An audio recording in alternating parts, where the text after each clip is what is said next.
मर गई कमबख्त, मेरा हाथ जल गया। मुझे इस चूल्हे पर खाना नहीं बनाना है।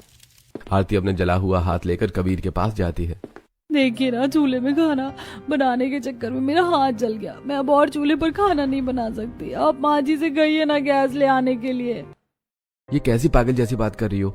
जब गैस बुक हो ही नहीं रही है तो माँ गैस कैसे लेकर आएंगी? तुम तो जानती हो गैस की हड़ताल चल रही है। आप लोगों को तो मेरी हालत दिखती ही नहीं है। इतना कहकर आरती अपने कमरे से गुस्सा होकर आ जाती है और फिर से अपने जले हाथों से चूल्हे पर रोटियां बनाना शुरू कर दी है। ऐसे ही दिन गुजरते हैं। एक दिन आरती मालती के साथ सब्जियां खरीदने के लिए बाजार जाती है और रास्ते में माँ जी, इस इलेक्ट्रिसिटी के सामान बेचने वाली दुकान पर इतनी ज्यादा भीड़ क्यों है? यहाँ कोई खास सेल चल रही है क्या? ये तो मुझे भी नहीं पता बहू। पता नहीं लोग एक दुकान पर इतनी ज्यादा भीड़ क्यों लगाए हुए हैं। माँ जी, चलिए चलकर पता करते हैं। आरती और मालती दोनों भीड़ वाली दुकान के पास जाती हैं। मालती एक आदमी से पूछती है, बेटा, यहाँ किस चीज की इतनी भीड़ लगी हुई है? दुकान पर कोई खास सेल या डिस्काउंट चल रहा है क्या? अरे नहीं माँ जी, ये भीड़ तो इंडक्शन चूल्हा खरीदने के लिए लगी हुई है। ये इंडक्शन चूल्हा क्या होता है?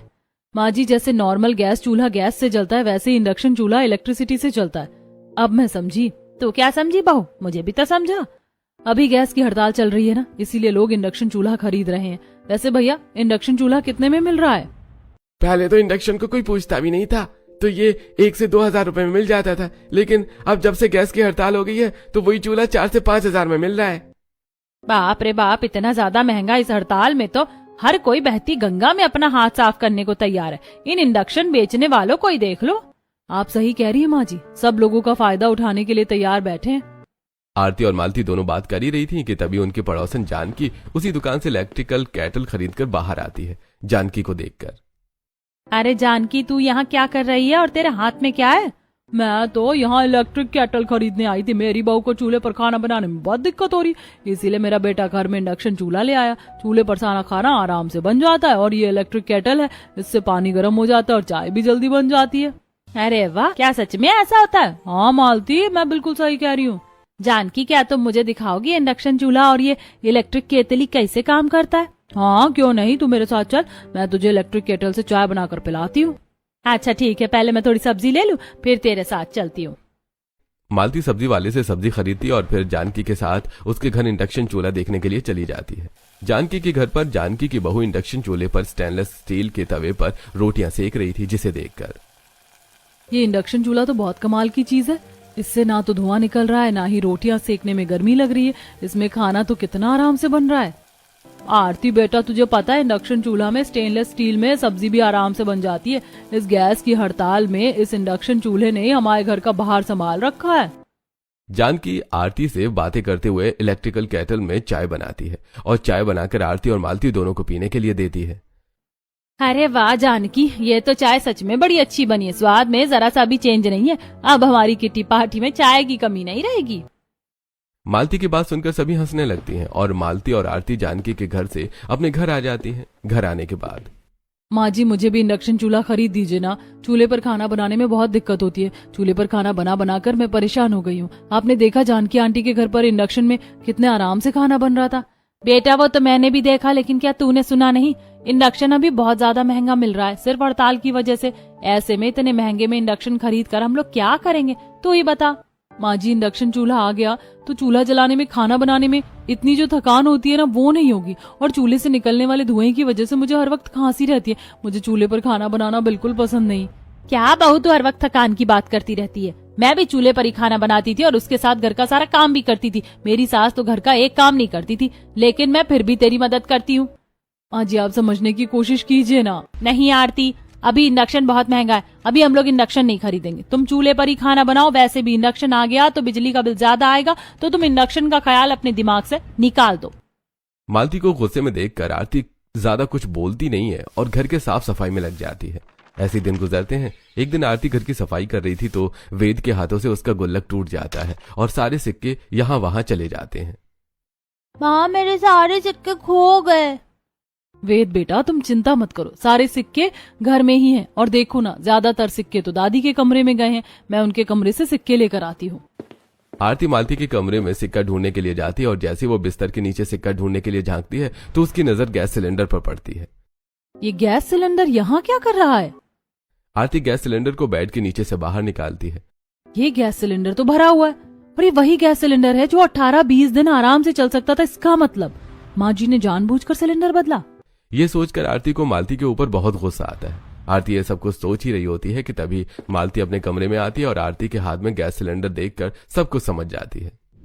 बाहू, तू मेरे कमरे में क्या कर रही है? माँ जी, अगर आज मैं सिक्का ढूंढने के लिए यहाँ नहीं आती तो मुझे कभी पता ही नहीं चलता कि आपने मुझसे इतनी बड़ी बात छुपाई है।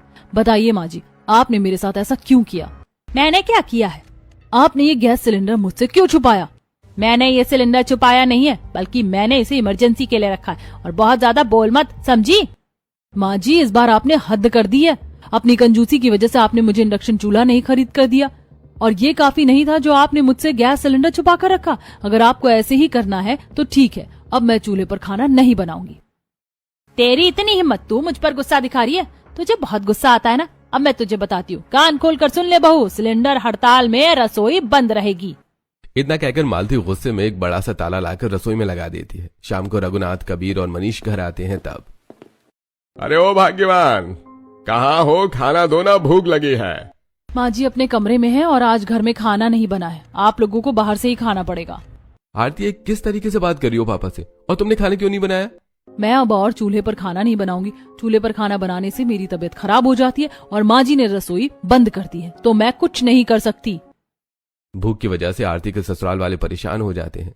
अरे पापा, भैया देखो, बाहर गैस हड़ताल क्या हुई, हमारे घर में ही 3rd वर्ल्ड वॉर शुरू हो गया। मुझे नहीं लगता जब तक वो शांत होगा तब तक हमें खाना मिलने वाला है। मैं बाहर से समोसे और छोला भटूरा खरीद कर लाया हूँ, चलो ये खा लेते हैं। हाँ चाचू, मुझे जल्दी से खाना दो, मुझे बहुत भूख लगी है। मैं मम्मी से कब से खाना मांग रहा हूँ, लेकिन वो मुझे दे ही नहीं रही है।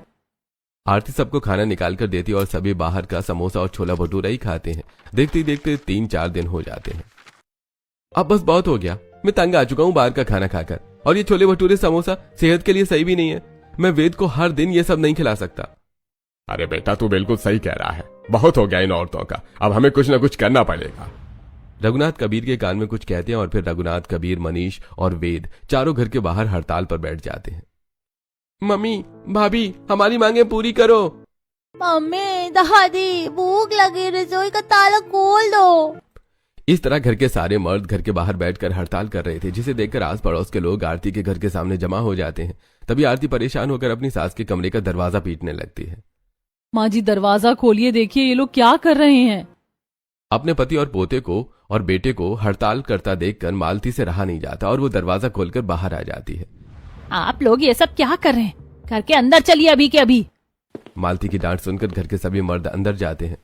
माँ, आप ये कैसे कर सकती हैं? और आपने हड़ताल की वजह से रसोई क्यों बंद की है? ये बात तो तू अपनी पत्नी से पूछ। मैंने उसे कितनी बार समझाया कि बहू गैस बर्बाद मत कर, एक टाइम पर एक ही सब्जी बना, लेकिन वो मेरी बात सुनती ही नहीं है। यहाँ तक कि जब गैस महंगा हो गया तब भी वो ज्यादा गैस खर्च कर रही थी, इसीलिए उसे सबक सिखाने के लिए मैंने गैस छुपाया। माँ जी, मुझे माफ कर दीजिए, मैंने हमेशा अपना काम हल्का करने की कोशिश की, लेकिन अब मैं ऐसा नहीं करूंगी। गैस हड़ताल के बाद मुझे समझ आया कि गैस कितनी कीमती है। मैं सही से गैस इस्तेमाल करूंगी। कोई बात नहीं बहू, मैं तो बस चाहती थी कि तू चीजों की अहमियत समझे। अब जब तुझे गैस की कीमत समझ आ गई है तो मैं रसोई खोल दूंगी। मालती रसोई का दरवाजा खोल देती है और आरती अब एक टाइम पर एक ही सब्जी बनाने और सही से